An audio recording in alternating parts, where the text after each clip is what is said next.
Okay, one on your chat box, please enter your name.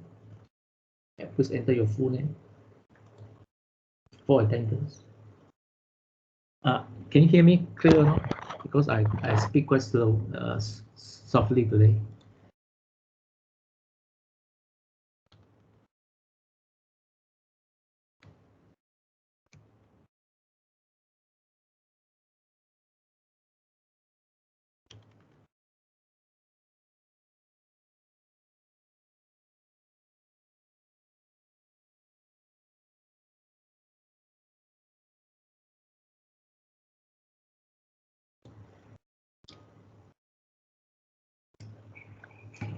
All right, guys. I hope I think you should be able to hear me. All right. Yeah. Sure, we can Okay, good. clear, sir. Okay. Right. Let's look at our timeline again. Okay. Let me share the file. Let me share my screen. First, I have to make sure that I close down all the personal things.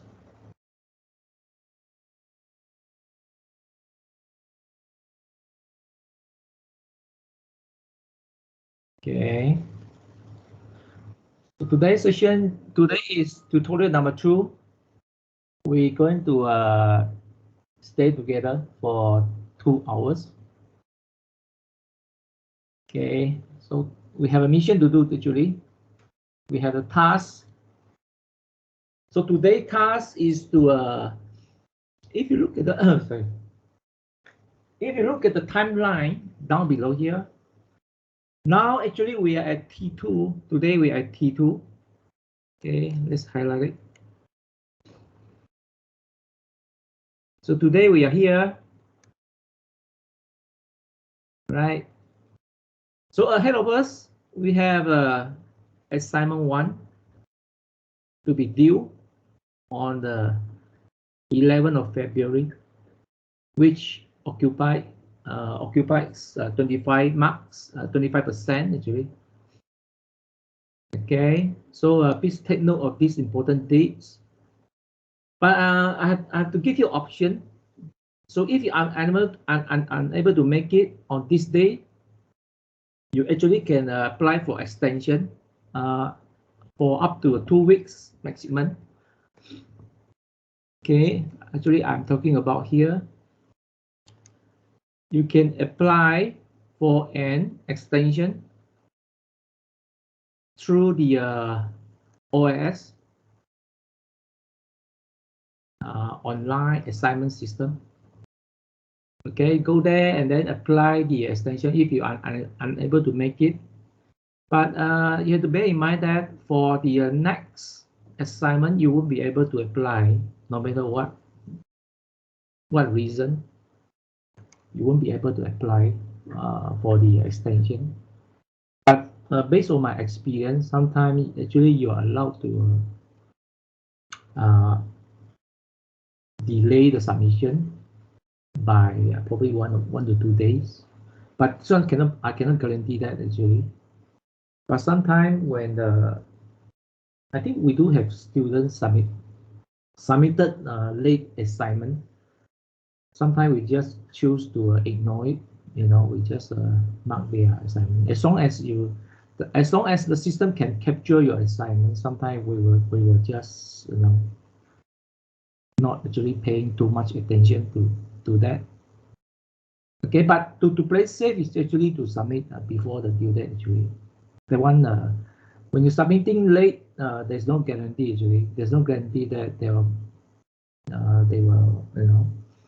attend to your late submission.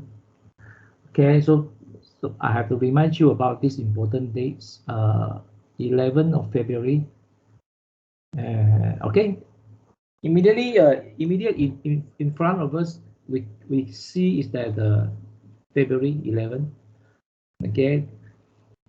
After that, after you make the submission, so the next time we meet is going to be 24, which is right after Chinese New Year, 24. We're going to spend a whole day, usually, whole day doing some kind of lab simulation. Okay. So to do this, to do the second assignment, actually beforehand, you need to download and install the software into your PC. The software is called LT Spice. You can find it online. It's a free software actually. It's an open source software. Download LT Spice, some kind of Spice program. In engineering, we call Spice. The original version is called Spice. Spice program, circuit simulation. Download and install it to your PC. I think they have both PC and Mac version. Okay, so you download it and install it into your PC. Okay, so because the installation process will take about 30 minutes, even though the file size is small, the program size is quite small, about 100 megabytes. But somehow it just takes so long to install it. There are thousands of files over it. Okay, so it takes quite a bit of time to get the thing installed to your PC. All right, so I think we already know what is going on in the future. Besides that assignment, we have the lab session. Okay, these are the two immediate things you need to pay attention.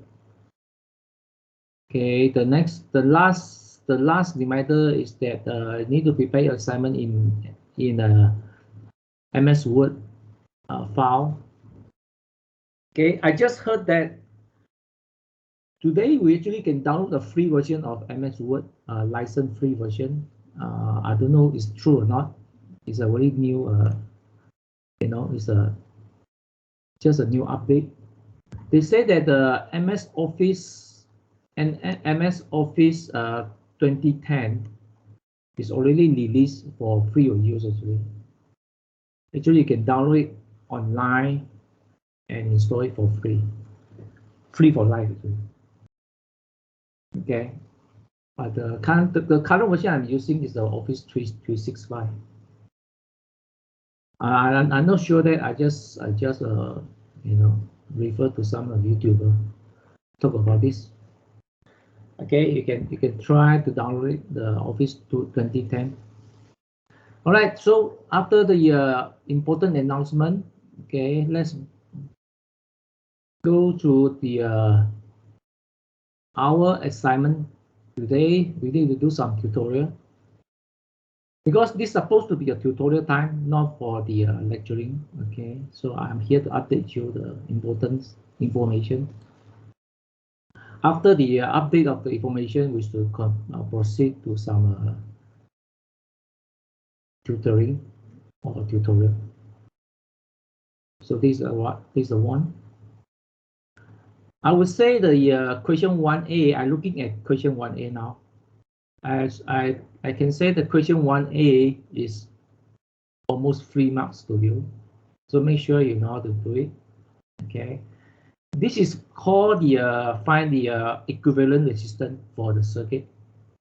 We have so many resistance here, but we need to find the total. They call the REQ or equivalent resistance. Q1A is easy, I can tell you. Q1B is about the KVL, Kirchhoff voltage law. This one that we haven't actually talked about this yet. Okay, we'll look at it later on. This one is the also another 3 marks to you actually. Of course, the first word is a typo, right? It's a convert. So if you go online, you find the how to convert from delta to Y. Okay, I think you should be able to find many tutorial examples and show you how to do that.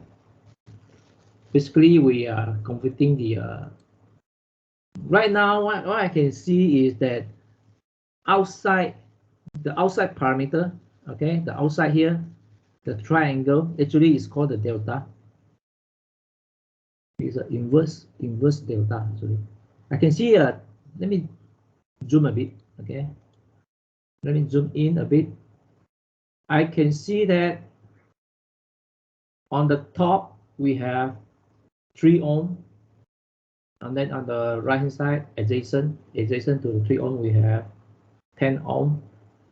On the left hand side we have 30 ohm.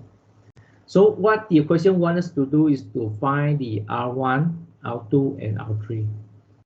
You can see the outside is the inverse delta, the inner is the Y. This is called delta to Y conversion. Okay. If you just use your search engine, you should be able to find many examples. Don't worry about this.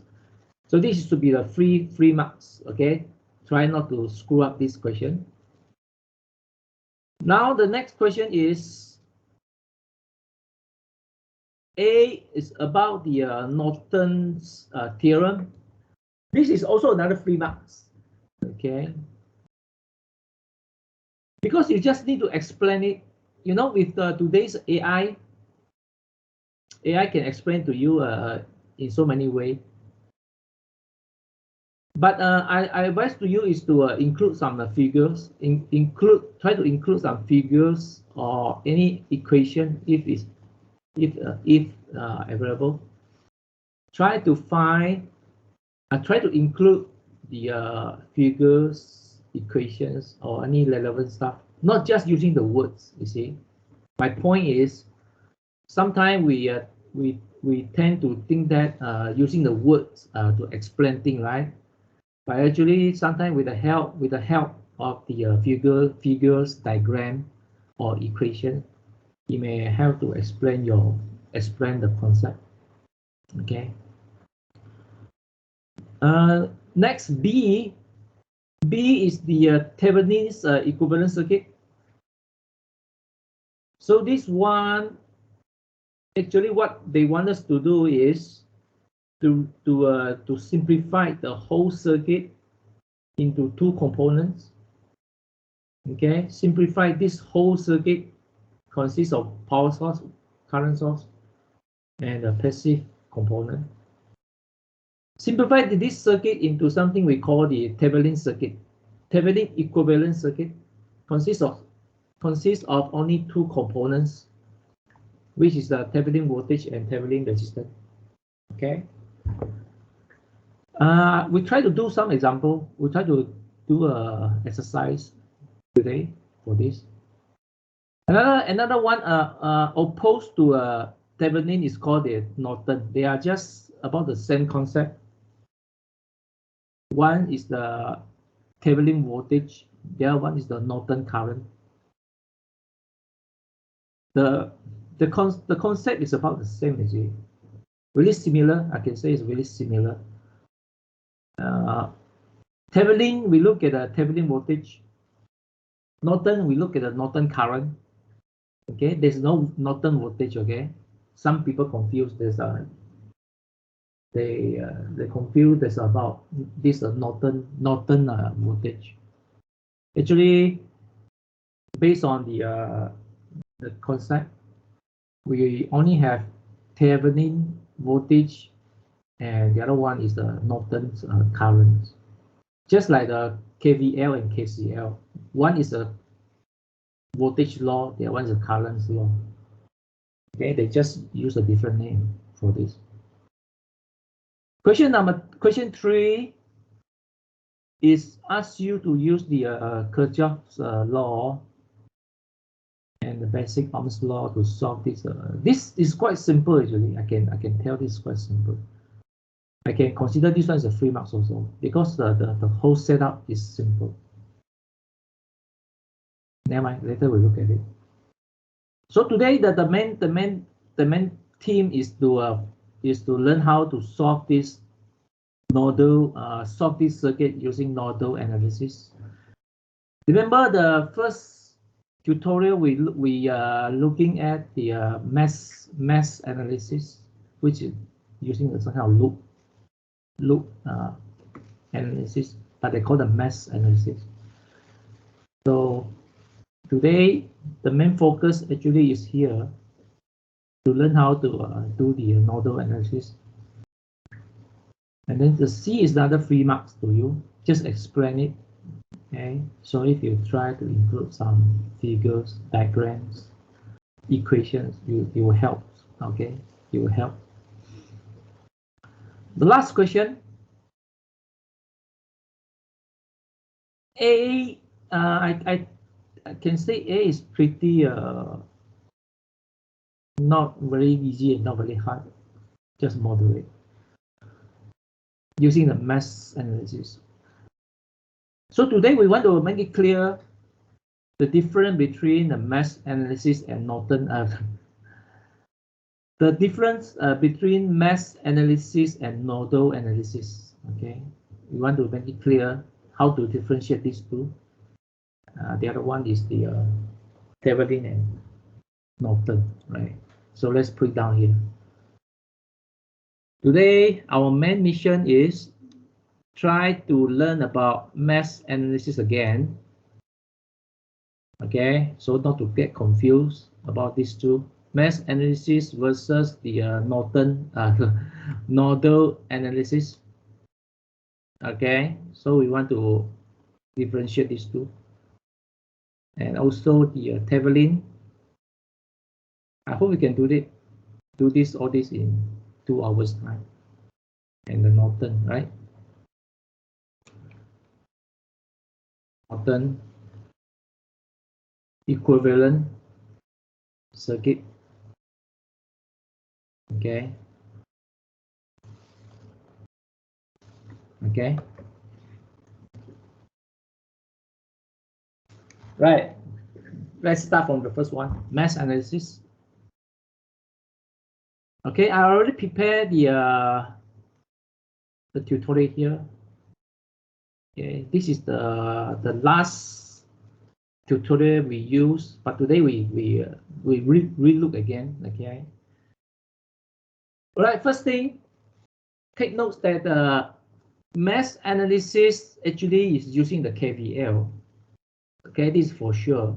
I already checked. Mesh analysis, the hidden words. The hidden word actually is the KVL. Okay. As for the nodal analysis, the hidden word is the KCL. Using KCL, or in reverse, KCL for nodal, KVL for mesh. All right. Okay, let's look at the simple introduction. Mesh analysis provides another general, okay, some kind of techniques. Using mesh current instead of the element, okay, is convenient. Recall the loop in a closed path with no nodes passed more than once, okay.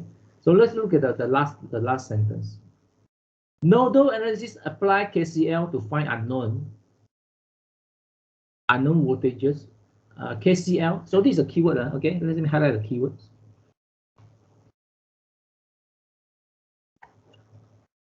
Nodal analysis apply KCL to find the voltages. Okay, while mesh analysis apply KVL to find the current. So they are kind of like,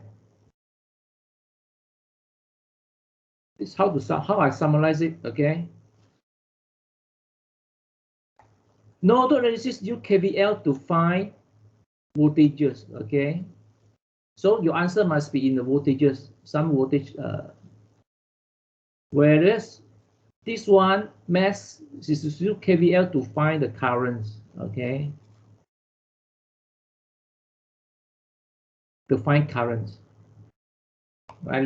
Let's refer it to again. Mesh analysis apply KVL to find unknown currents. All right, so this is a mesh analysis.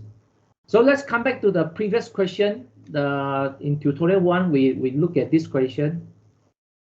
So you say apply the mesh analysis. Okay, so I show the answer right away. Before we do that, okay, let's review. Okay. Mass apply KVL for current, right? Okay. So to start the mass analysis, we need to draw the loop current. Okay, we need to draw the only two loop current here. Current I flow in this closed path. Current I2 flows in this closed path. So for the loop number one, we use the KVL, right? Use the KVL, right? KVL is the sum of the voltages. 20 volt being the source is equal to the component consuming the voltage, using the voltage. So the left hand side is the voltage, the right hand side is the component. So we use a KVL. KVL means the voltage, right? So we use the Ohm's law. Ohm times the current is the voltage, right? Ohm times current is the voltage. So 5 I1 plus 10. 10 is between I1 and I2. You can just straight away say I1 minus I2. If you look at this like this, this is a 10 ohm. We have current I1 flowing down, current I2 flowing the opposite direction. This I2. So based on I1, 10 should be I1 minus I2. Okay, we need to deduct this opposite current. This is the correct direction, and this is the opposite direction. So you can just straight away write 10 I1 minus I2. Okay, or you can write I3 first. I3 here in the center path.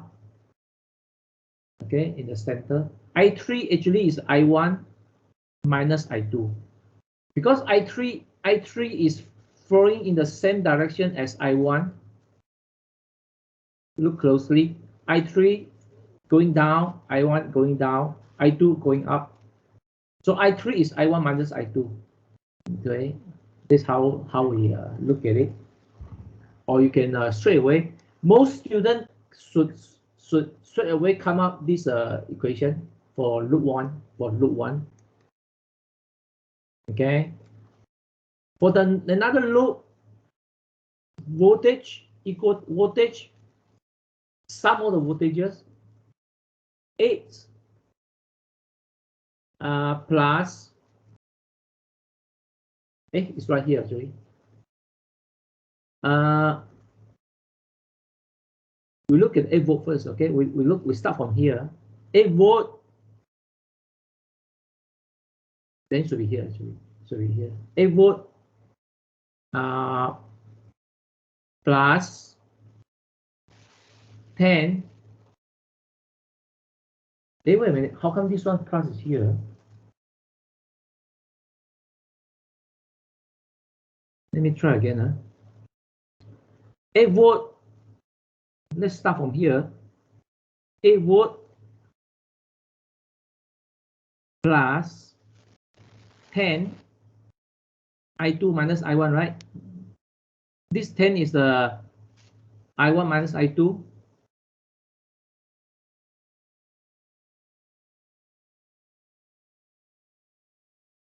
Oh, I think we are going this way. This method is going this way, even though the current going down here, but we're going the other direction.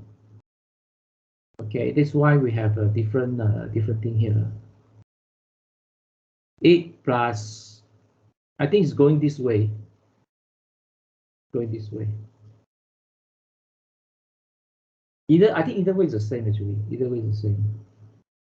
If we start from here, okay, let's copy this one out and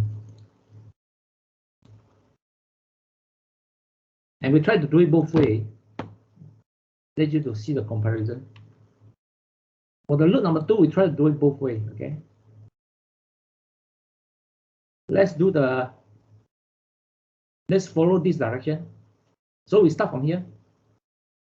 We see the positive 8. So 8 volt Then we go around, then we see the negative, right? We see the negative. Negative is minus 10. Okay, minus 10, and because we're using this direction, so it's I2 minus I1. Okay, now we are going this direction. Negative, so negative. Okay, negative. But when we come here, it's a positive, so plus 2 I2 equal to 0. Sum of all the voltages equal to 0. So if we move this one to this side here, we move to we put the positive on one side, positive on one side, and this one go to this side.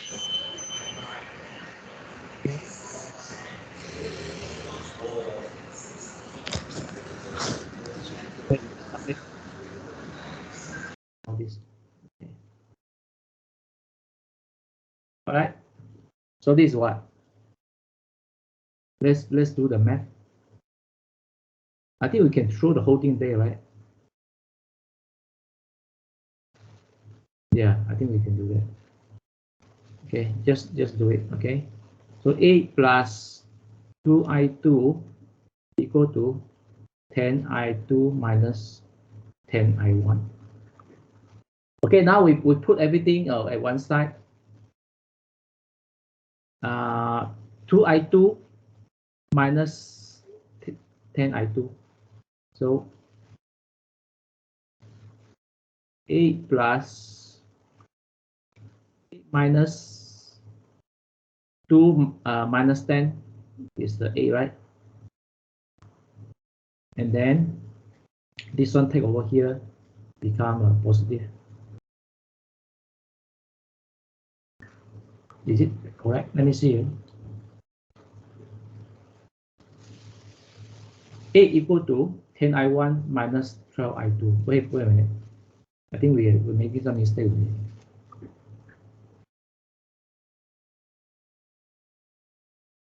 I think let's try this again. Sorry, kind of confused already. Let's do it over here. Let's do it over here. 8 minus 10I2 plus 10I1 plus 2I2 equal to 0. How come in this way we couldn't get 12, right? 12I2. That means something wrong here.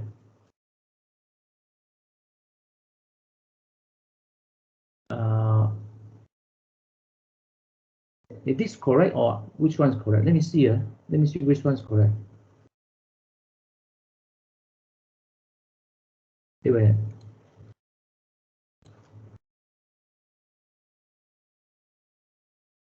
Let me see which one's correct.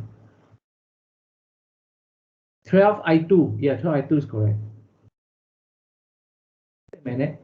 Something wrong already. Something made a mistake. Cannot get 12I2. Let me see.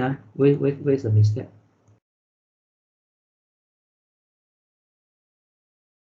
Let's go back to check again. Okay, let's go back to check again. 8 positive. I think must be here making a mistake. I think 8 positive go around minus 10 volt time I2. I think must here has to follow I1 minus I2. I think here has to follow I1 minus I2. Though we go around here, right? We still look at I3 as I1 minus I2. I1 minus I2. I think this is the way we make a mistake here, because this loop here, when you go around this one is between these two current, right? It's always very confusing. So we still stick to I1 minus I2. And let's check. 8 minus 10I1 plus 10I2 plus 2I2 equal to 0. So it's 12I2, right? Here, 12I2 minus I1. Let's check the answer. Yeah, minus 10, right? Minus 10I1 plus 12I2. So it looks like even though we go around this loop here, we go around this direction, the clockwise, we still need to consider I1 minus I2, I1 minus I2.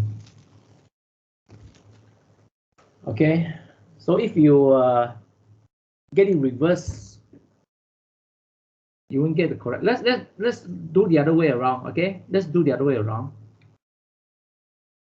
The other way around is it's going from here to here. So we start from minus I8, minus I8 minus 2, because minus here, right? Minus 2 I2, and then plus 10 I1 plus I2, I1 minus I2. Okay, so let's move the 8 to the other side. 0 become 8 plus 2I2 minus 10 I1. I think we solve for the this factor first. Okay, 10 I1 minus 10 I2 equal to 0, right? Okay, let's move everything to the right hand side to get a positive number. 8 0 equal to 8. Okay, plus 2I2. This is plus, right? Okay, minus 10 I1 plus 10 I2. So we get 12 I2 minus 10 I1. Same thing, right? Same thing. So it no matter which way you go, which direction you go, you should be able to get the same result. I think this one require many kinds of exercises.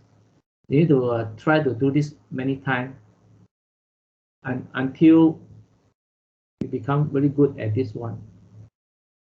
So after you find these two equations,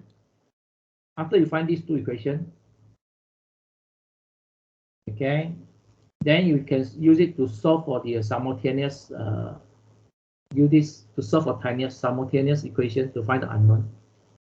So we have these two equations, 12I2, 10I1. Because we cannot key I1, right? We just use the X to represent I1. So you put in these two equations into the symbol. You put this out into the symbol. Actually, I can actually copy the whole thing here. I can just copy these two equations. Okay, and I put here. Solve is a calculus. Is algebra. Sorry, algebra equation. Solve for the unknown. So you enter your problem here. Separate by the comma. So go. You should be able to find the one is a 2, the other one is a 1. Okay. So the answer at the end is 2 and 1. Right, 2 and 1. So X, Y is I2, X is I1. So I1 equal to 2, I2 equal to 1. So I3 equal to I1 minus I2. I3 is always equal to I1 minus I2 equal to 1. But from here we find all the current, right? We find all the currents. Mass analysis use a KVL to find current. So at the end we will find current. So our answer is these two current. our answer is this I1 and I2 and I3. Okay. So if you look at the okay after you done this, even though we made some mistakes just now, okay. Let's look at the real question. Let's look at the real mass analysis question here. Where is it? I think the last question here. So you can actually let me give you some tips because I cannot show you how to solve this one, right? It doesn't make sense, right? But I can give you some tips. Make sure that you're on the right path, okay? So this is important. Okay, let's go back to, let's start with the new one. Okay, let's start with the new one. Okay, let me give the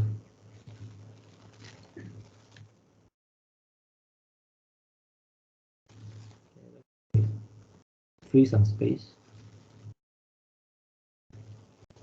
Okay, for this, hold on here.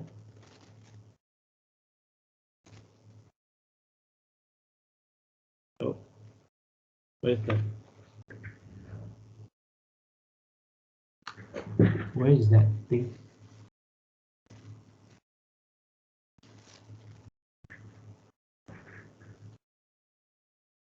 Hold on here, guys. Let me find the my notes here because I need to show the right answer. Never mind. Yo, hold on there. I share my screen. Let me find it. Then I share my screen for now. Because I need to look at the answer. You cannot see the answer, right? I need to look at the answer and let you know what's happening. Just now I remember I already prepared.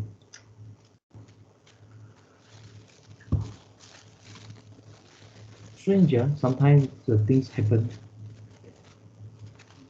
I'm quite sure it's on my table. But somehow I just couldn't find it. I'm sure I saw that just now.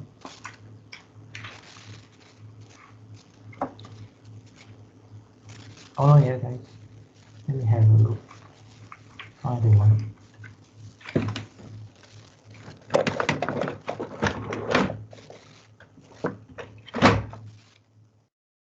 Hold on. Strange things happen today.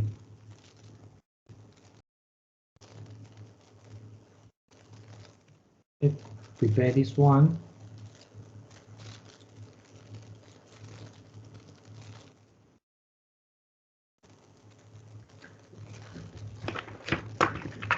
Still couldn't believe it. Just disappeared.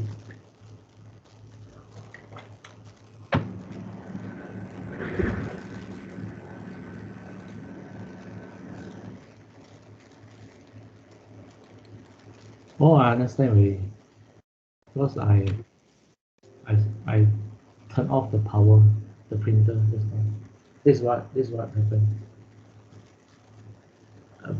Before the thing print out, I already turned off the power, the printer power. This is why I cannot find it. Okay, give me a printer is warming up. Okay, all right, yeah. Let me look at the answer. I give you some tips, okay? Because I cannot just based on the initial estimation, right? I need to give you the confirmed answer. Otherwise, it's misleading you. So now we look at the question 4. Okay, now we can see the screen again.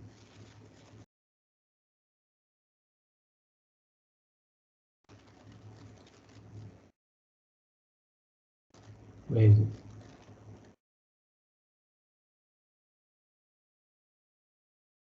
share.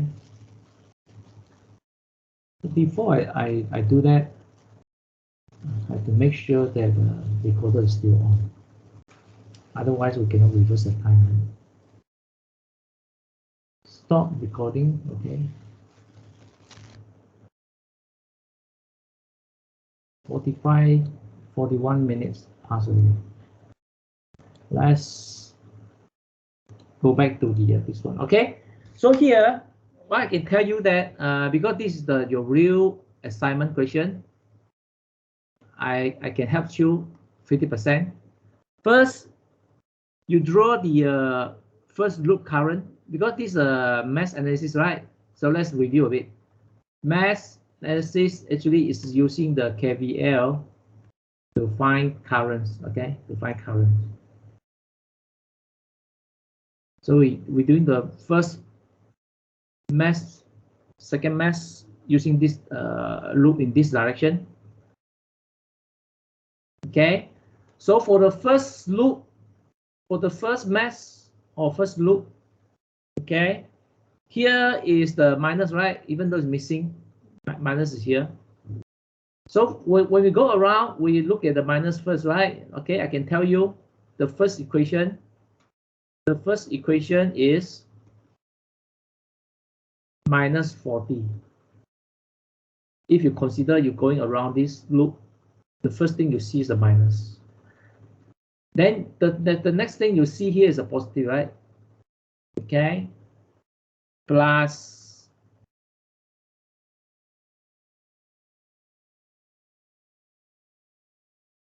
wait a minute.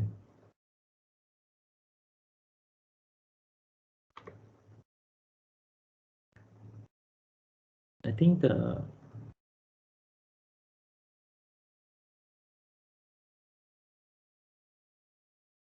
they change it. Okay, the tutor changed the value already. So the answer I have is not correct really, but the idea is the same. Plus this voltage plus this voltage plus this voltage. Okay, here is a plus, right? Plus.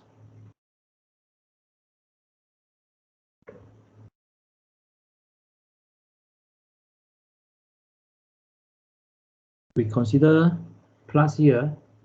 So if you go around, you see the plus, right? And then you get 0. This is the first equation. So next equation is here. Plus is on the top, right? Plus is on the top. So for the equation number 2, let's start from here. Starting point. The first thing we see is a positive. So positive 3V out. V out refer to this V out also. So this is the dependent voltage source. This voltage source depends on this voltage. So whatever you find the 3V out here, here is the one of these, 1/3 of this voltage. This voltage is the 3 times the V out. Okay, 3V out means 3 times V out, right? So this voltage is 3 times this voltage. This V out actually is the voltage across the 10 ohm. Okay, so 3V out, and then you have this the one in the center, right? The one in the center. Okay, the 5 ohm one. Okay, because the answer I'm looking at right now is with a different value. With a different value. That's why I try to replace the number here. Okay. So if we see here is a minus, right? Minus.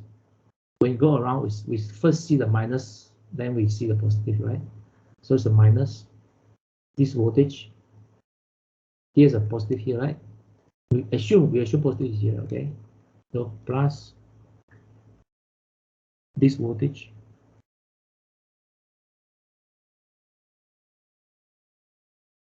Okay. Equal to 0. I think this should be it, okay? positive, go around, minus, positive, and then positive. If you go around this direction, positive, minus, positive, minus, positive. So because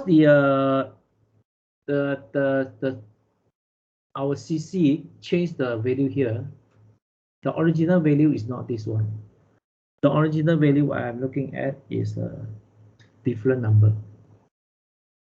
That's why make my job difficult right now. I need to.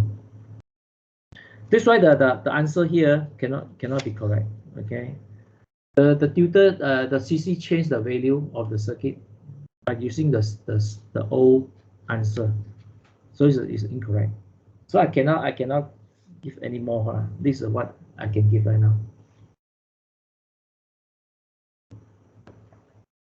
Okay. I hope she doesn't do this to other question. Otherwise, I need to redo the. I need to recalculate again all the value, because it's just go around changing all this value already. But he didn't change the answer. The calculation step didn't change. She only changed the circuit value. It didn't recalculate the the value based on the new value. That's why I have to do this again. Okay, this is what I can give you about this math analysis. So due to the time constraint, we need to move on. So this one I'll label this one as a Q4 Q4A.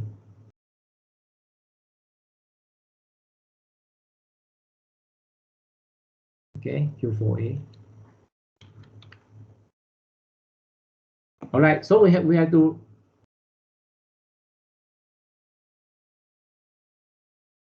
to immediately look at the nodal analysis. Okay, so I already prepared one example. I want you to try, because this is a tutorial time. I want you to try based on the thing we have learned. So let's try to solve this question. Math is let's review one more time. Doesn't harm, right? Math is using KVL to find currents. Okay. This one is using the KCL to find voltages. Okay. So right now we are doing nodal, right? Nodal. Let's change this one.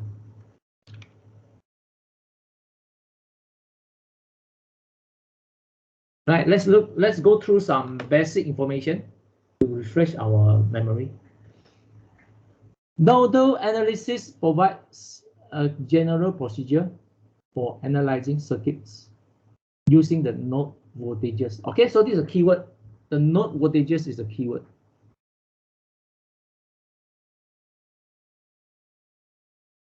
Okay, choosing node voltages instead of the element. Okay, then to simplify matters, we shall assume in this section that circuits do not contain voltage source.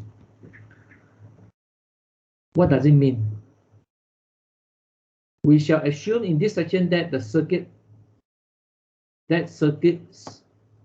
do not contain voltage source. We use a KCL. KCL is current, right? To find voltages. In nodal analysis, we are interested in finding the node voltages.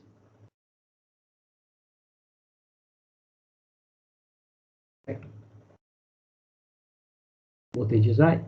Nodal is the node voltages using the current, using a KCL. So it's a bit confusing, isn't it? Given a circuit with the n nodes, okay. So the first step is select a node voltage, a node as the reference node, assign the voltage at V1, and assign the voltages. Select a node and then assign a voltage. Okay, assign a voltage name is we call V1. Apply KCL. Okay, once again, KCL. node voltages using KCL, and Ohm's law to solve for the branch current, solve the resulting using simultaneous equation to obtain the unknown. So this is the example we're going to look at now, right now. So I want you to, based on the thing you have learned before this, try to find the node voltages. Node voltages. Okay, so we refer to this 1 and 2 actually. Because this is ground, the ground 0 volt. So here is the only two node voltages we are interested in, 1 and 2. Okay, so using the KCL, so I want you to right now practice. Okay, don't wait for my answer. Practice using KCL to find node voltages. Okay, which are these two? Okay, I'll come back about 5 to 10 minutes time. So in the meantime, please attempt to solve this question.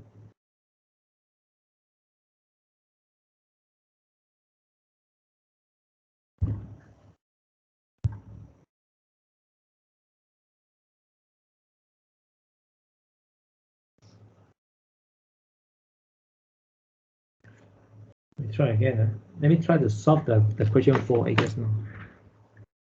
Let me try to recalculate this again.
Oh.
All right, I'm back now. All right, I already calculate the Q for A. So I want to give you the confirm answer. No, sorry, not the confirm answer, not the it's a confirm the okay. So these are the the first step you start. Okay, let me double confirm again.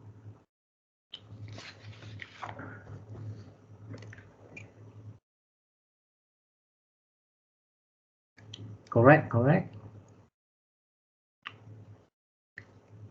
correct.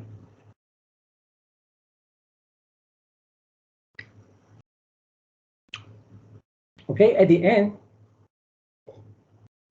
after you regroup all the I1 and I2, you should get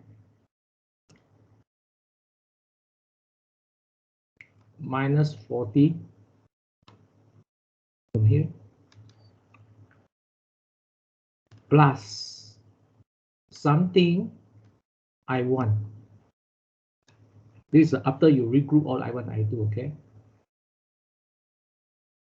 Minus something I2 equal to 0. Okay, this is the first equation. First, second, this is the third. And then for the number 2, you will get 3VO. VO is really important, okay? I'll talk about that later. Minus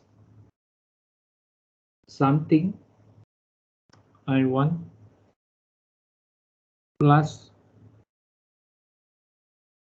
something I2 equal to 0. Okay, again, after you regroup all the I1 and I2. This forms the equation number 4. And then beside these two, because we have one unknown here, we have 1, 2, 3, 3 unknowns, right? 3 unknowns. 3 unknowns, we need at least 3 equations. So the last equation comes from here. You need 3 equations in order to solve 3 unknowns.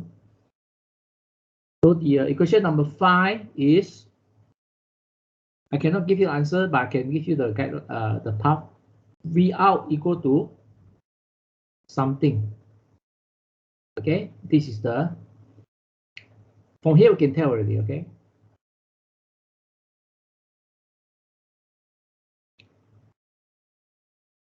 This is the equation number 5. So with equation 3, 4, 5, you should be able to solve I1, I2, and V out. Okay, 3 equations.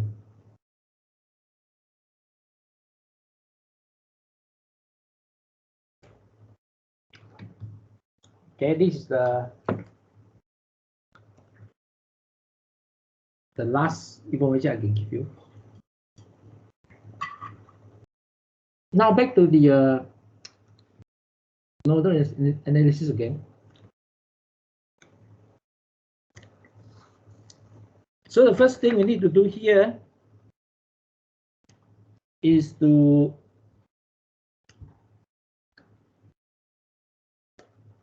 label the node voltage V1.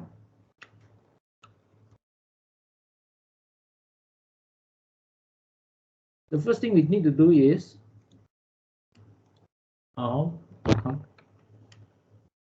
here V1 and V2. Okay, at V1 we have 3 current paths. Remember the nodal is using KCL, right? C, current. So we need to find the current.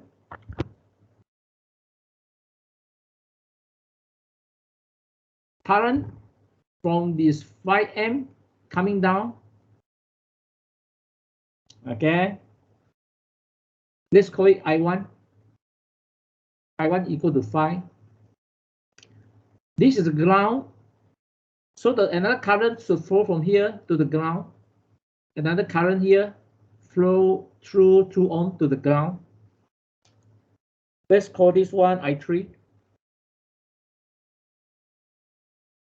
Another current, we assume flow from here. So if you assume wrongly, you'll get the positive and the negative will reverse. Okay. This is just assumption. We give our best assumption. So this is at not V1. This is what we get, okay, and not V1. And not V1. This is what we get. Okay. Now let's write the using the KCL. KCL I1 equal to I2 plus I3. This is the first thing we can see. I1 is I2 plus I3. Okay, this can be used as a very important information. I1 is 5M. Sometimes it's helping to write A here. At least you know this is not 5 volt, this is a 5A. 5A plus I2. I2 being a current flow through this branch. So for the nodal analysis, we write V1 minus V2. So these two nodes, we name them as V1 and V2, right? So V1 minus V2 is the voltage across the 4 ohm divided by 4. So when using the KCL, this is what you should see. Voltage on the top, resistance at the bottom, to using the Ohm's law for this I2. So this is I2, right? The whole thing here is I2. So I3 is here. I3 is the V1. Here's the 0 volt. V1 minus 0. Or just V1. V1, 0. V1 over 2. Okay, so this is the first equation. After you solve for this partial equation, fraction equation, you will get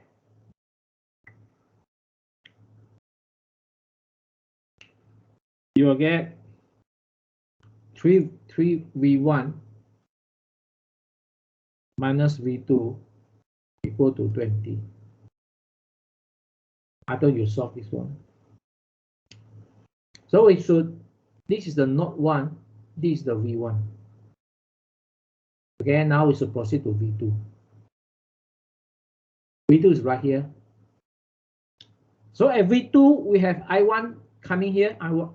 We have I2 coming into the node V2. We have I1 leaving.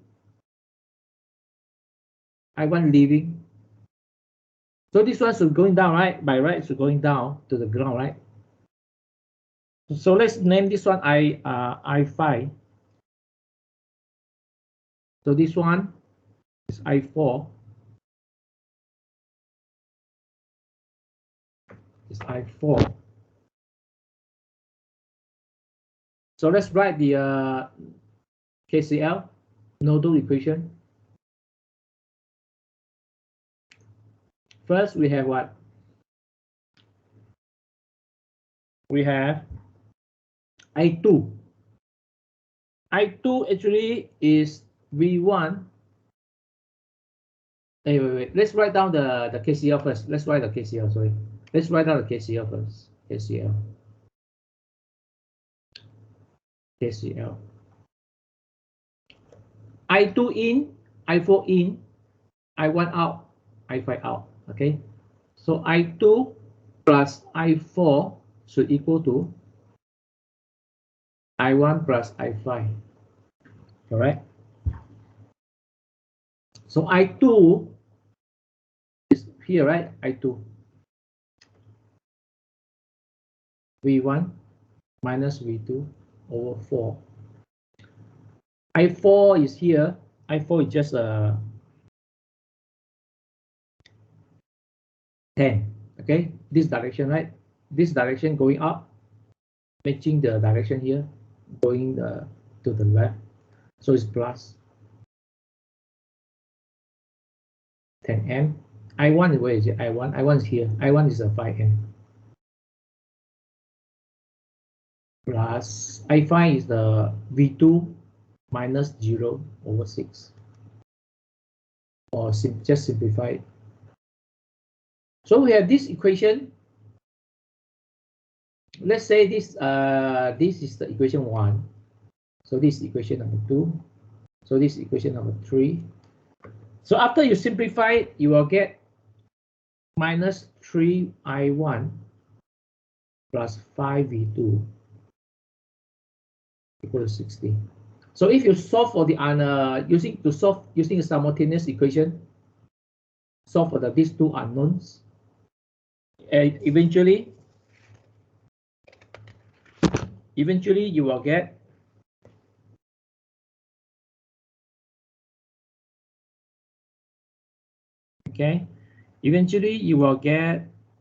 V2 is equal to 20 ohm,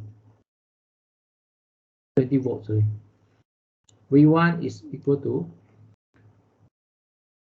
13.33.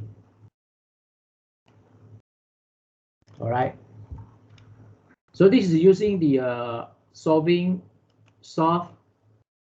with simultaneous equations. Okay. So another method maybe I can offer you right now is solve using the Cramer's, okay? Cramer's rule. So we just write down the equation. Write down the equation here. V1, V2, right? 3V1 minus V2, 20, right?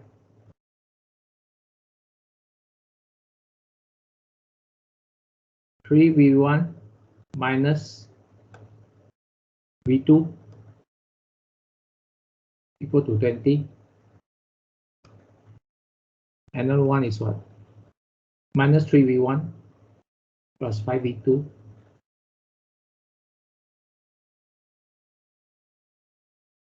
equal to 60. Okay, so remember you to line them up, V1 here, V2 here, and the numbers are here. V1, V2, okay? Then we put it down in the matrix format. 3 here, minus 3, minus 1, plus 5, equal to 20, 60. I know that you know that 3 is a V1, right? But actually here's a V2. Here's a V1. Okay, now to find V1, first we need to start from the first step. Okay, so the first step is find the changes, find the difference. The difference is 3 times the difference in this matrix is 3 times 5. 3 times 5 minus negative 1 times negative 3. Okay, so it's the 15 minus 3. So the difference we find the first step is 12. This is very important. V1 is equal to, look at here, I1, I5. V1 is 20, 60 minus 1 plus 5 equal to 20 plus 5, 25 minus 1 plus 60.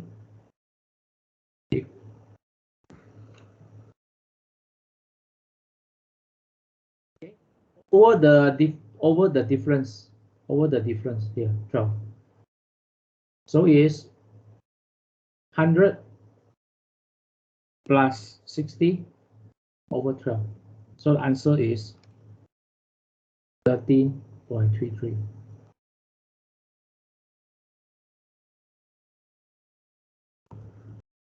Okay, so you can figure out the V2, right? For V2, you're just using this 3 and -3 here. Okay, so the Cramer's rule sometimes is easier, sometimes, okay, sometimes. Provided you have this V1 and V2 line out, okay, you can use a Cramer's rule. Okay, now this is the nodal analysis, right? Our second task for today. I think we studied run out of time. We are behind the schedule right now. So let's look at the question. Okay, let's look at the question now. Because I need to give you some guideline, right? Remember, I need to give you some tips for this nodal.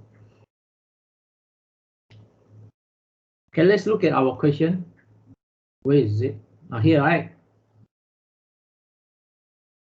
Okay, let me give you some tips for this question.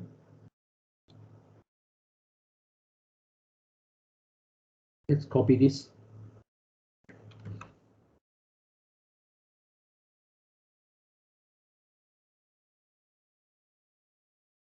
Okay.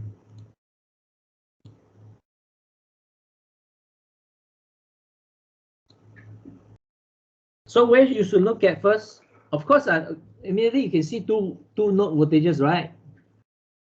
But no harm to to review again. Okay, probably you find it really unnecessary. Nodal is a KCL to find voltages, right? Okay, let's write down again. Nodal is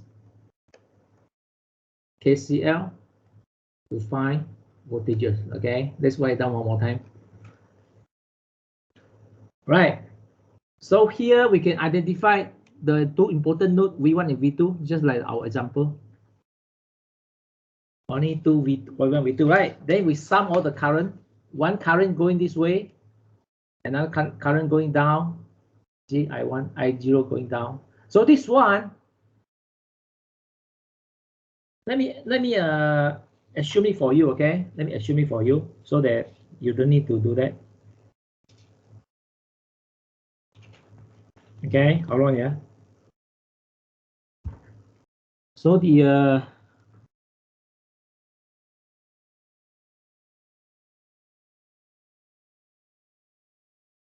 let me see, hold on, yeah.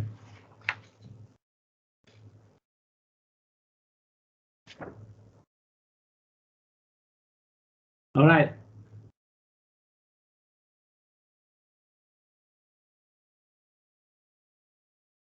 V1,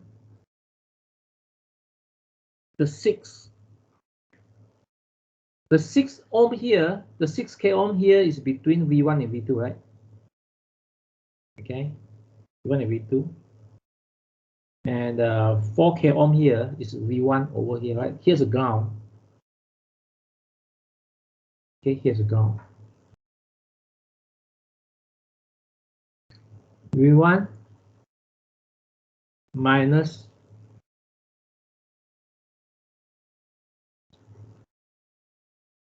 okay. What I can tell you here right away, right away. Oh, I don't know whether I should do this or not. I think I cannot do this. Okay, I cannot give you answer. But I have to tell you V2 you can tell the V2 from here. You need to calculate V2. If you look at the circuit, you know what is V2 already. Okay. Positive or negative, you have to guess. Okay. I cannot give so clear indication. So V2 is already, you know the V2 already, right? So we only thing we want now is V1. We need to write equation for V1. Okay, so use a KCL for V1. This is what we get, okay? First, From the answer I see, the current is going this direction here. Answer I see in front of me. The current is going this way.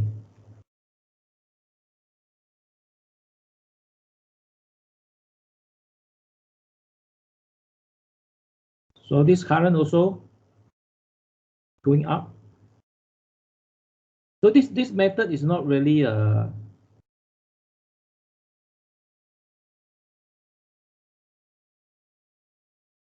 using a traditional way. All current going up. All current going up. Based on what I see here. So I can tell you here is a negative. If you base on this direction, current in this direction is negative, right? Opposite. So we have negative 12 milliampere plus let's look at the 4K. So this is very obvious, right? V1 plus this. Let's give a name, okay? This I1, this I2 plus I2 plus I3, and then this I4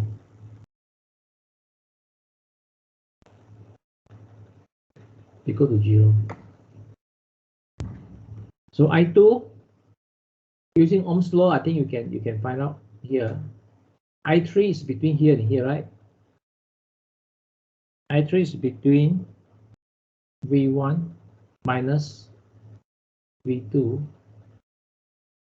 over 3, right? And then you do the I4. I4 actually also between these two voltages. The 6K ohm here actually is between these two voltages also. Okay. Because this is just a current source only, right? But the rest we have a V1 minus V1 or V2 V1 minus V2. So if this 4K ohm is between only V1 and ground, so we just use only V1, right? And if you're the unknown, okay? So at the end, you should get, because nodal is to find the voltages, right? After you find the voltages, after you find these two voltages, they are integer, usually integer. And then you need to find the current I0 and I1, because even though the nodal analysis is to find the voltages, but the question wants us to find the I1 and I0. Where is it? Here, I0 and I1. So I0 is the current flowing through the 4K. I1 is the current flowing through the 2K. At the end, you also need to calculate the current for I0. I can tell you this answer is integer, positive. Let me see. Oh, sorry, negative integer. Negative integer. I1 is equal to also another integer. Integer but it's positive. This is what I can tell you, okay? The rest you need to. I think this question really similar to the one I give you as a exercise. Really similar. Really similar to what is this? Oh, this is the first one. Very similar to this question. Very similar. The only thing different, if you want me to say, the only thing different that here V2 is already immediately you can tell V2. On this exercise, V2 is still cannot tell, right? Because this is current source. But our actual assignment question, here you can tell V2 already. So you only need to find V1. After you find these two, then you should be able to use this value to calculate the last I1 and I0. Okay, this nodal consider is done already. Okay, all you need to do is to do it yourself. So what is this? Q3B.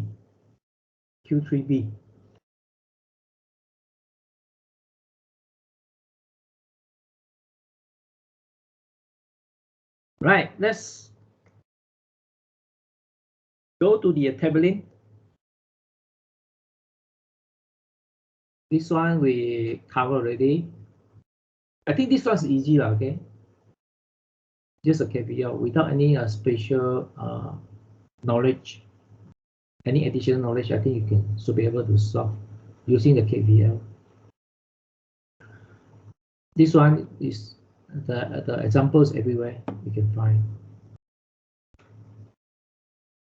So now we should first look at Thevenin equivalence theorem. Thevenin theorem, they call it. So for this circuit, excuse me. Okay. Let me give a guideline. Guideline.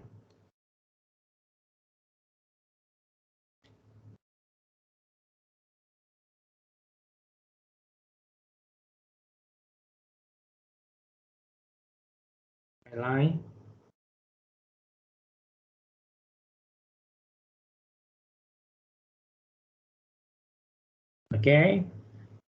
Hold on. 25 volt. Question 2, right? Let me see. All right. For this question, what we want to find, first you need to pay attention to these two terminal A, B. Usually, terminal A, B will be connected to external load. Okay, I draw in the dotted line. Usually, this one will be connected to external load. Usually, we call RL load. Okay. RL is our external load.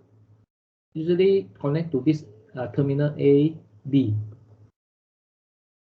So what we need to do is using the Thevenin to simplify this circuit into only two components.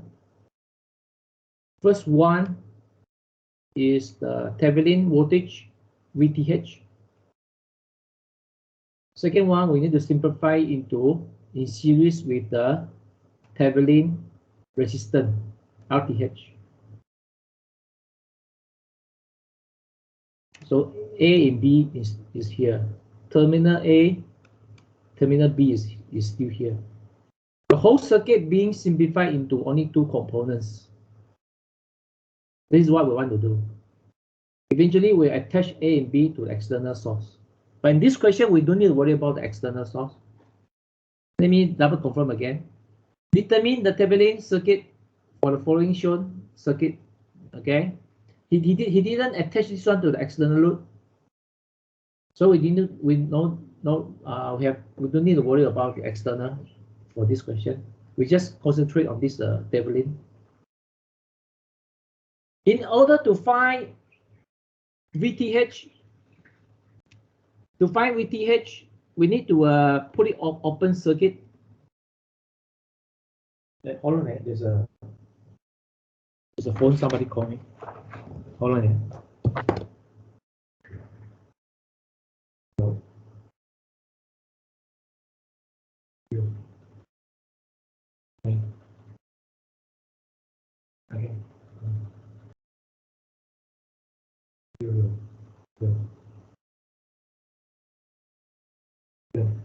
Okay. All right. To find the Thevenin voltage, we need to consider the thing is open circuit. So what I can tell you is that for this open circuit, okay, the one we want to find using the node voltage here, let's call it V1, using the nodal analysis. Okay, the answer is using the nodal analysis. So first, we find the nodal analysis around this node. So first, we assume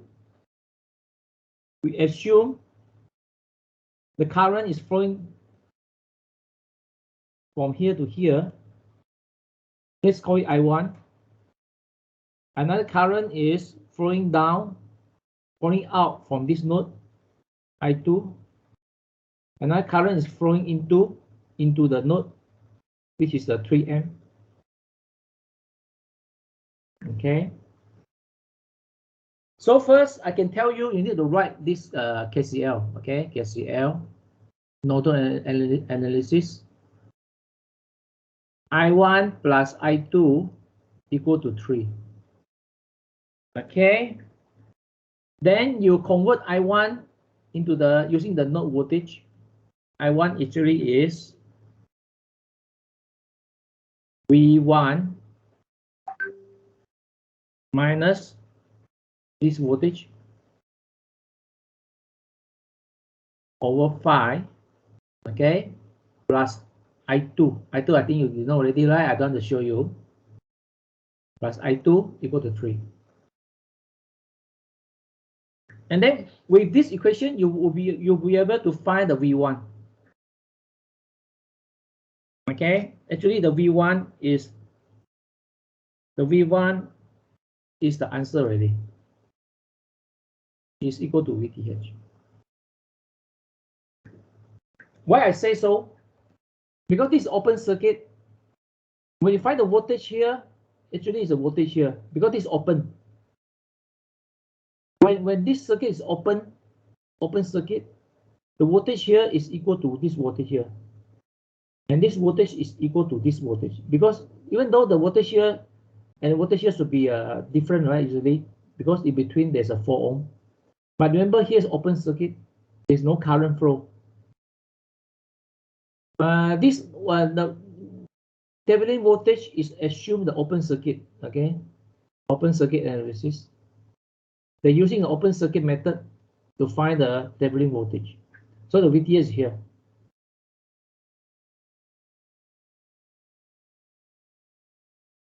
VAB. VAB is equal to V1 is equal to VTH. And then the next, of course, is to find the RTH, right? For the RTH,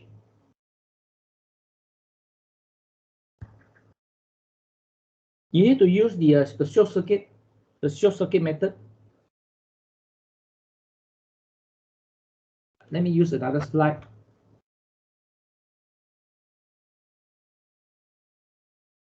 Okay, for RTH, this is what you do. You short the circuit here.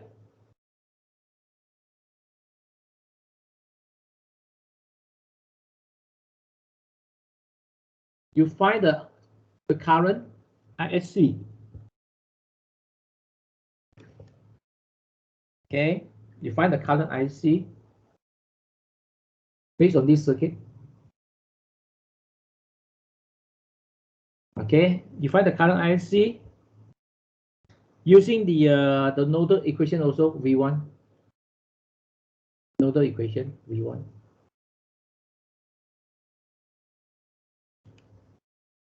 Assume the terminal AB is shorted. Okay, as compared to the VTH, we assume this open. It's a different scenario right now.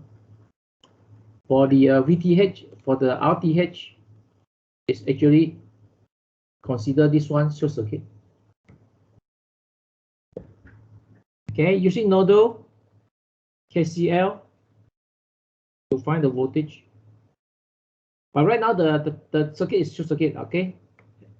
Previously this circuit is open, so differently you need to write another time. So I can tell you is that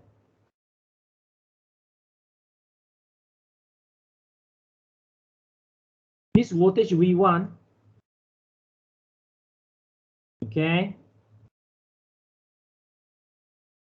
minus 25 voltage across V1, and here this voltage is 25 here. V1 minus this voltage over this one is a current. So this current here.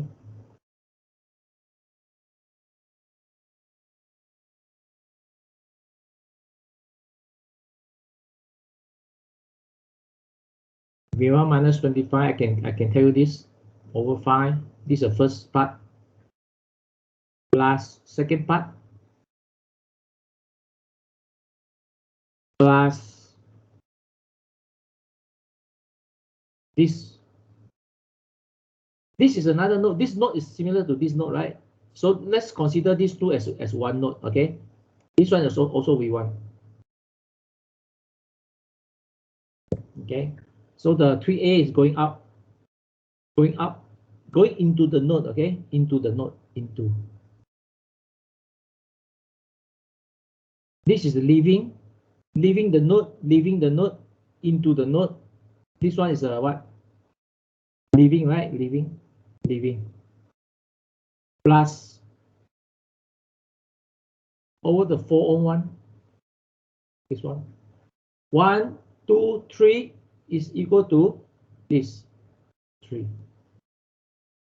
Because if you consider these two nodes as one, if you look at from outside, it looks like this. So we assume IC going this direction, going out into out. Okay. Join these two as one. They become out. Wow, this one hard to draw. This one is this part.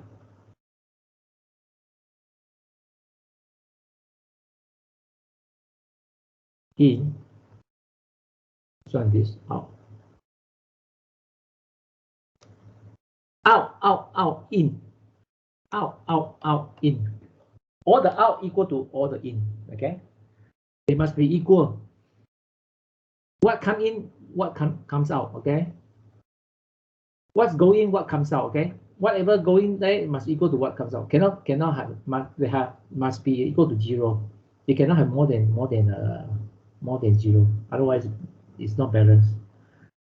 100%, 100 ampere going must 100 ampere going out. Okay, you cannot say using 1 ampere go in and then 100 ampere go out. You cannot like that. Okay. In and out must be equal.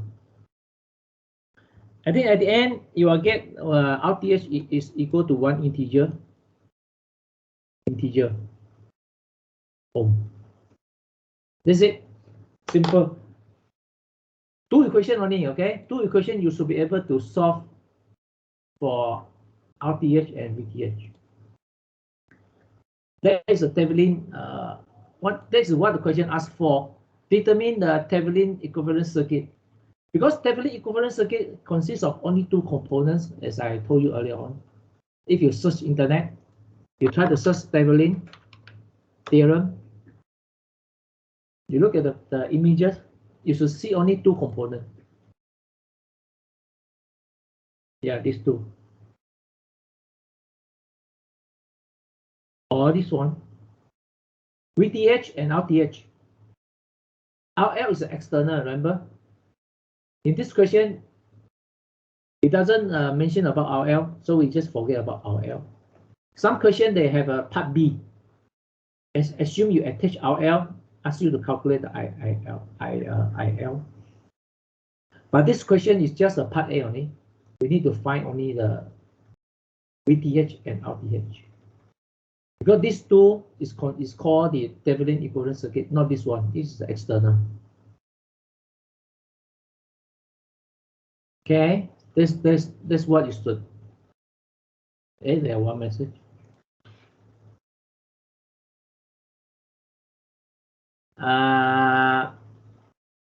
No, I don't know which one you refer to. I cannot. Sorry, I cannot provide the final answer. I only give you a hints, only hints, whether it's a positive or negative, or integer or fraction. Okay. I cannot give you the exact value. So that you are referring to, I assume you are referring to the I1, I0, right? Let me see where is I1, I0.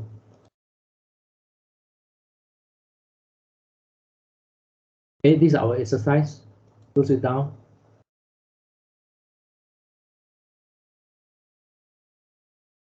Not this one.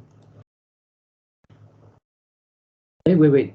Let me say, this is what? Oh, this is the Thevenin, okay? This is the Thevenin. This is the Q through B. Q through B, okay? Let's say this one.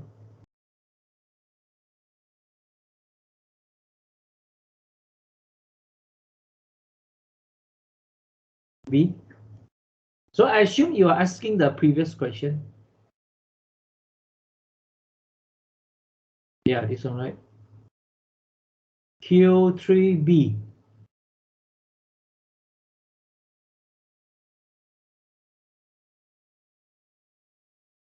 Which is a nodal.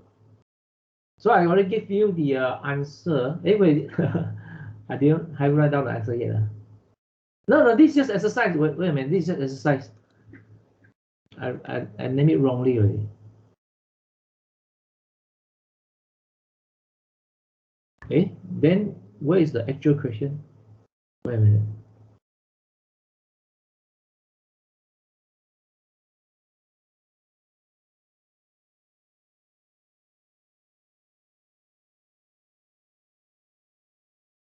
How come the thing we wrote disappeared just now? I think we talked about this, right? But the slide disappeared already. Let me see. Not this one, right? This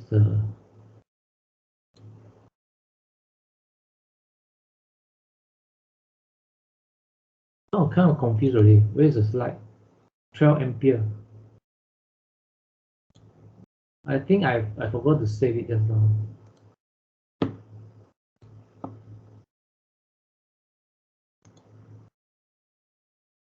Okay, never mind. Let me give it. Let me do it again. Let me do it again. Okay, even though we have run out of time here. So this is Q3B. Where is my Q3B here? Cannot find. This is not right. This is a exercise. Okay, that's fine. Let's do one here.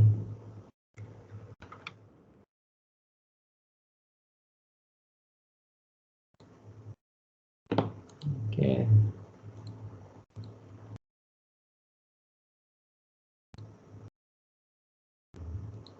All right, for this question, let me give the Q3B. Okay, hold on for the answer. No, sorry, not for the answer, for the tips.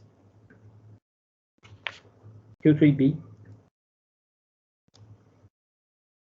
Where is the slide I saved to just now? I1 is negative.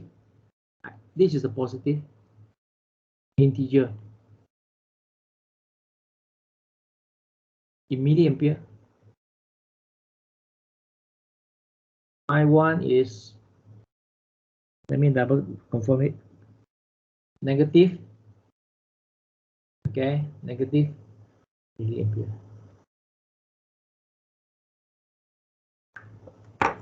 Okay, let's save this one. Q3B. Wait a minute, another Q3B here. Now confused. Probably I saved another path, I think. Let's put different name.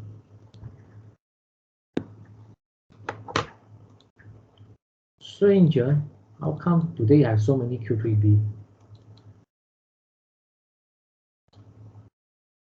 Hold on there, guys. This is the one. Save. Another Q3B is here. Oh, I think my PC doesn't update the thing. I think this is the reason why. Stranger today. This exercise.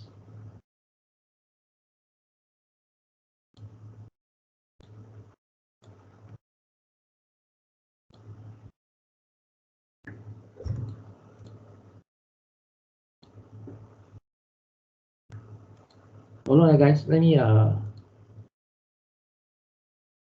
this is guide only.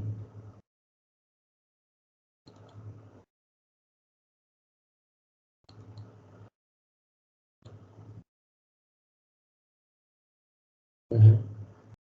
40M.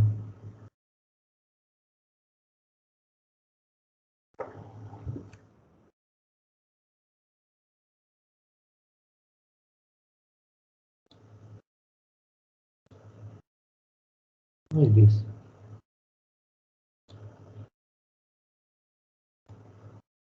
Q4A. I'm quite sure just now we talked about this one, right?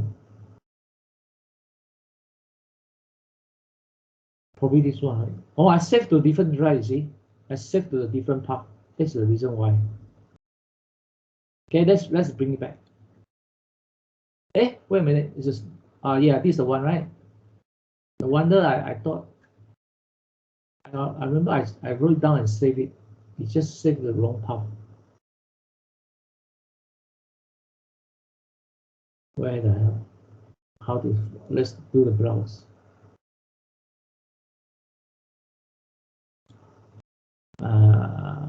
WOU. Let's save to this path. Okay. Now here another quick 2dB. Okay, let's put that -2. All right, now we brought it back to our folder. Okay, let's look at which one we still. I think the last one should be the Norton, right? Norton. Let's go through all the questions. Make sure we cover all. This one easy. This one we just talk about it. Okay, this one we're going to look at this right now. This is what? This is Ohm's law. Ohm's law and Kirchhoff's law. I think this is easy, right? Only 3 components. And then output you know already. What I can tell you is that Q3A, okay, let me give you some tips at least, okay? Q3A, let me start the Q3A. Then the file immediately, actually. Why is slow on this PC? Okay. Okay, let me give you some tips to make sure you score it. Actually, I want to tell you is that when we see a V 6 volt here, actually they refer to the voltage across these 2 nodes, right? Voltage across these 2 nodes. Since we only have one voltage source and negative here, so we are quite sure here's a ground. Here's a 0 volt. Okay, so we have voltage node here is a 6 volt. So since this is just a wire, here also 6 volt. Okay, this is what I can tell you. Let me Yeah, what I can see, the answer is only Ohm's law. No nodal or mass analysis needed. Okay. What you need is just Ohm's law and KCL. Use KCL and Ohm's law. Okay. Should be able to solve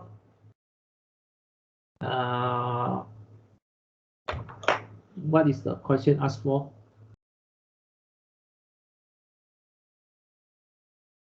Calculate the power absorbed by the 4 ohm. Okay, so you need to calculate the power. Let's call it power 4 ohm, or just power bracket 4 ohm is equal to. Can you give your answer? Is equal to positive number, integer, and what? Okay, I can say this is really easier. This is easier than the first question. I can say. If you can see the question, it's almost like this question also. First one, very easy. So I don't think this is the issue. This one already covered. This one just explain. This is the math. We look at this one many times already. Let's look at this one before the time's out. Okay, let's look at this. Actually, this question, if you ask me, this is the easiest one, the easiest of all. Even though it looks very complex, the whole thing, right? So many words here, but the concept is really simple. The concept concerning this question is really simple, just like 1 + 2 kind of thing. This is 4b, right? 4b.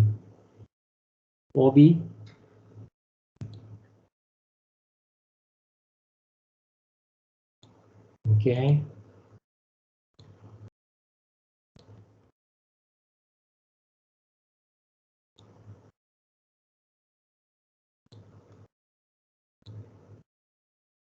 Okay, let's read. DC generator, battery, power supply, and a resistive LED power supply. So we have 3 circuits. They are independent. Okay, first thing, they are independent.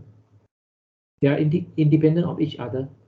We have DC generator circuit, we have the battery circuit, we have the LED power supply circuit. Each of these has their own voltages, 112 and 0 to 40. Okay, so each of these circuit has an internal resistance. So this is a keyword here. Pay attention to this word, internal. This is the most crucial keyword for this question. R internal.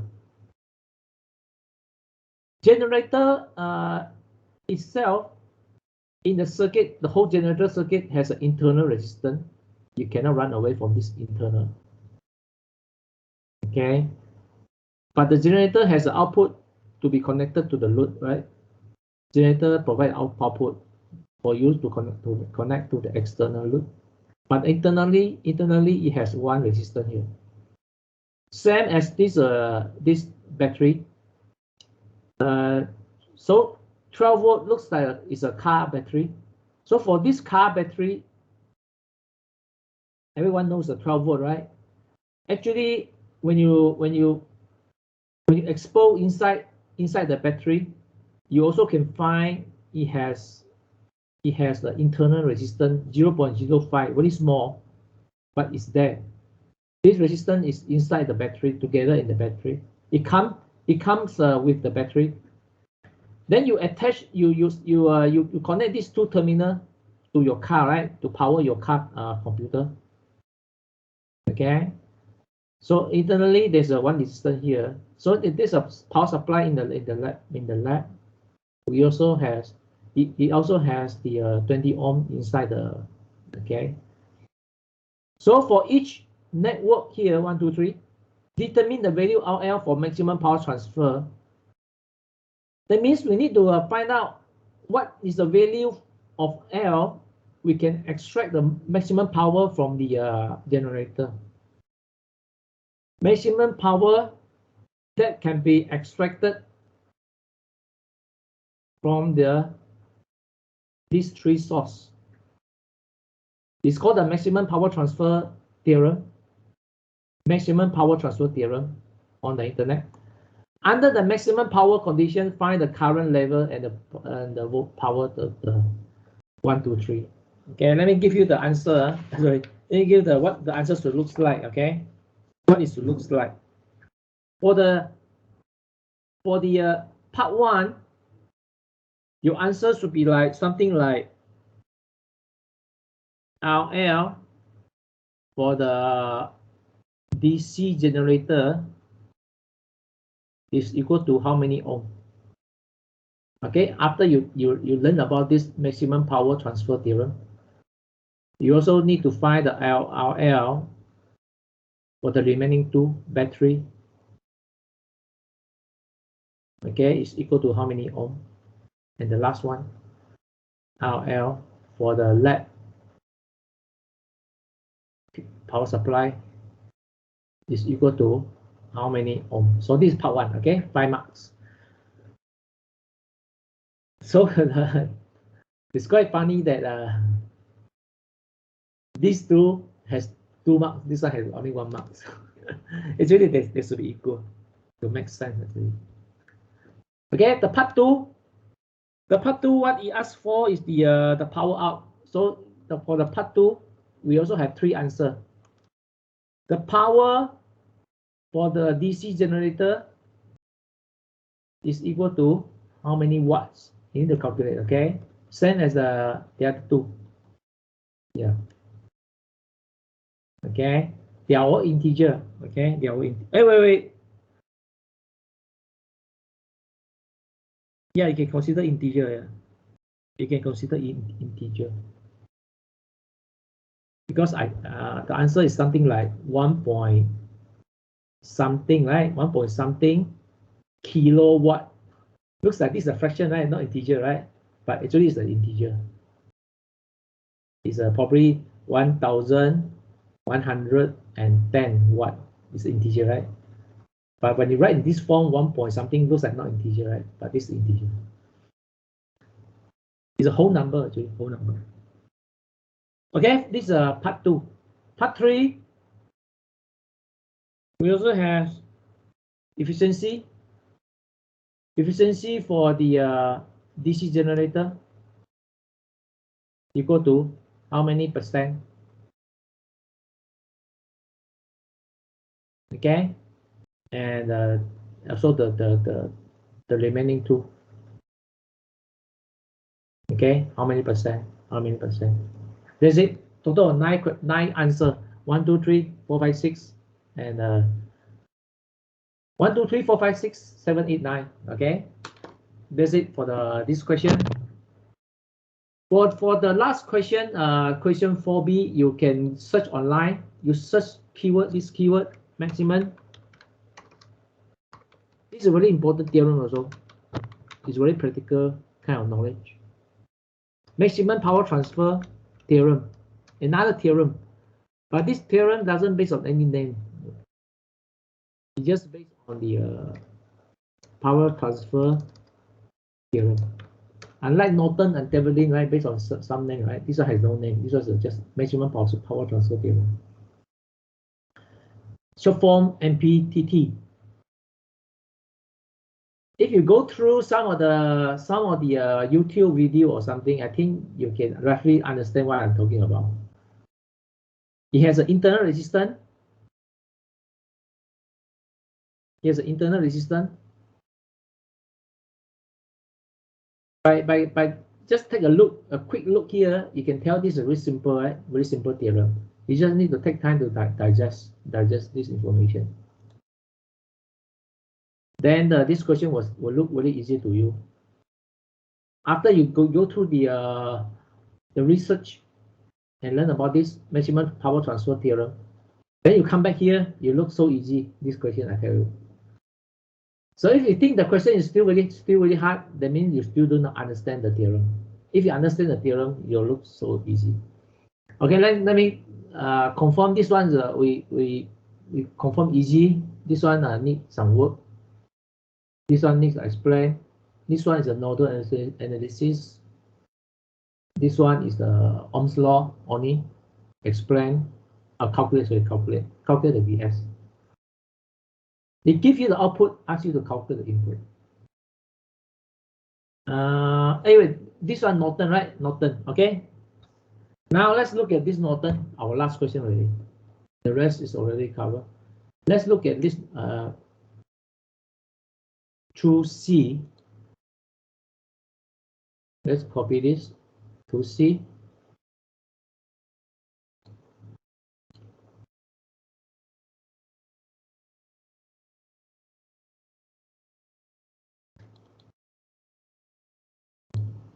Okay.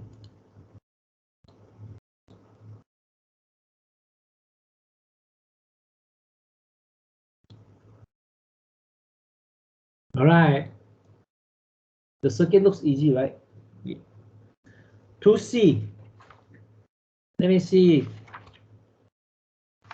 For Norton, what is determine the Norton equivalent circuit? Or just like the other question, determine the Thevenin without attached to any loop. So what it wants is want you to find the Norton circuit. The first thing is the Norton current, and then Norton resistance. Norton resistance Rn, and then XY is our terminal to be connected to the external loop. But this question doesn't concern about the external. You only need you to find these two components. Convert this into this.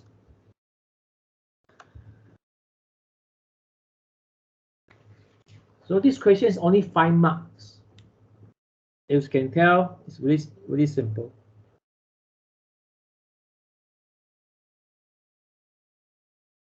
Okay. So the first thing we do is that to find the current here, to find the current, we need to short the circuit here. IN short XY. Put the short circuit here, and then you calculate the current. Calculate the current IN, the short circuit current. Okay. Short circuit current here. Connect a wire, virtual wire, and then you calculate the current here. The short circuit current is actually our Norton current. The first component. Second part is to find the Rn. For Rn, you need to open the circuit. Open it. When you open the circuit, take away this current source. We just need to look at the resistance. For the Rn, remove 10 A, find Rn. Rn is right here. For the second part,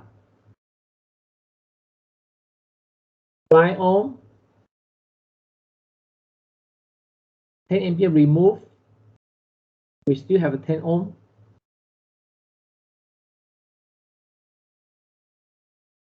find this R equivalent is equal to Rn. Too simple already lah. It's too simple. I cannot continue further. Too simple already. Just a one plus one plus two kind of thing.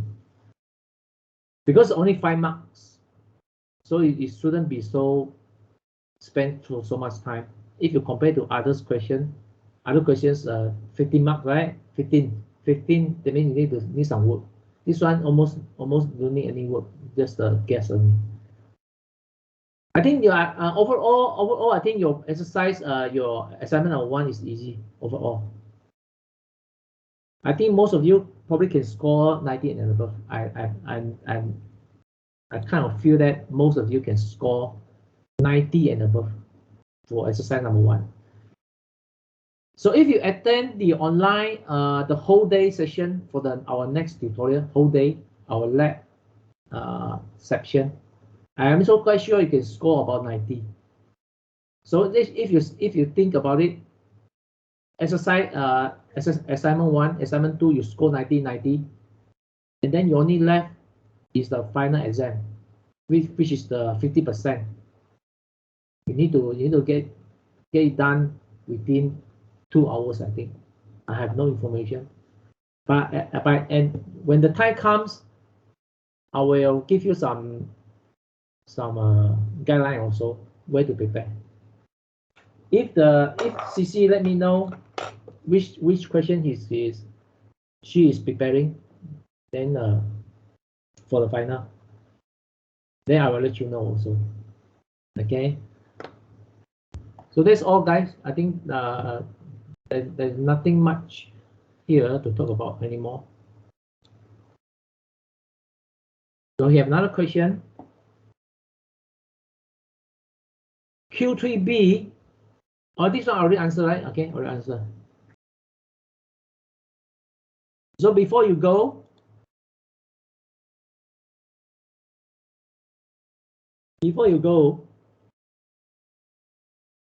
take note that the next time we meet is after Chinese New Year, 24 this month, 24. So if you can attend it, probably you can get the assignment done with in the same day. You don't need to spend any more time. Just spend 10 hours. In between, we have some break also. Then you will get your assignment 2 done. Okay, this is the last word I want to say. Okay. So anything else you want to ask, or you want to comment anything? Other than that, I just share all the file right now. Okay. You can come to the files here. Come to the files here. I will share all the files with you. T1, right?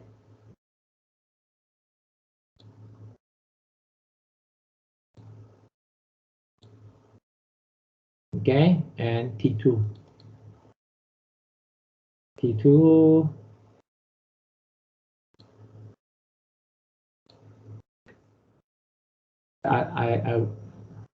I'm not sharing the answer. If I share the answer, I'm in trouble. Let me confirm again. I didn't see the answer. Sometimes we do make mistake, right? No answer. Okay, I hope no answer here also. Okay, you can come here to download all the files. As for the video, probably I will create a YouTube channel to share it, because YouTube is easiest way to do it. Okay, guys, that's all. That's all for today. Wait, Sir, oh yes. we don't have assignment paper 2, is it? Assignment paper 2. What do you mean paper 2? You don't have it? Let me check. I can't find in the Fastlane. Oh, I think probably she. Oh yeah, you're right. She haven't prepared yet. I'll remind our CC, our course coordinator. I'll remind her to upload the assignment through. Thank you, sir. Thank Okay. you, sir. Your assignment through actually is a lab question. If nothing changed, it should be a lab question. Okay, thank you, sir. Okay. I'll make sure that you have it before the lab session. So this remind me that you need to download this one. I'll display here. So this is the logo. It looks like this. So the company already bought over this software, analog device, semiconductor company, American semiconductor company bought over this software. So you just need to scroll the way down to download the software. Strange. Last time